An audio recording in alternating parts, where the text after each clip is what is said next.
அஜித்குமார், தாவேக நிர்வாகிகளை காவல் எடுத்து விசாரிக்க திட்டமிடப்பட்டுள்ளது. கூடுதல் விவரங்களை பதிவு செய்யலாம்.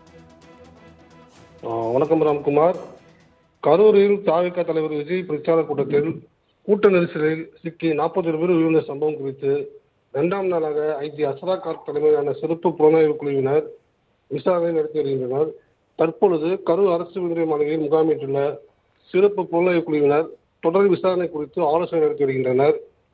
கரூர் வேலுச்சாமிபுரத்தில் துயர சம்பவம் நடந்த இடத்தில் நேற்று தங்கள் முதற்கட்ட விசாரணை தொடங்கிய சிறப்பு புலனாய்வு குழு இன்று 2ஆம் நாளாக கூட்ட நெரிசலில் பாதிக்கப்பட்டவர்களிடம் விசாரணை மேற்கொள்ள திட்டமிட்டுள்ளனர்.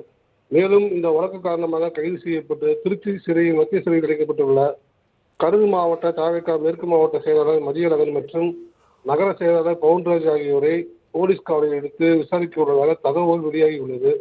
அதே போல இந்த நிகழ்ச்சிக்கு அனுமதி கொடுத்த காவல்துறை அதிகாரிகளுடன் இந்த நிகழ்ச்சிக்கு என்னென்ன கட்டுப்பாடுகள் விதிப்பீர்கள், மேலும் அந்த கட்டுப்பாடுகளை நிகழ்ச்சி ஏற்பாட்டாளர்கள் எப்படி மீறினார்கள், நீங்கள் அந்த பகுதியில் பாதுகாப்பு பணியை எப்படி திட்டமிட்டு செய்தீர்கள் என்பது போன்ற கோணங்களில் விசாரிக்க திட்டமிடுவதாக தகவல் வெளியாகியுள்ளது.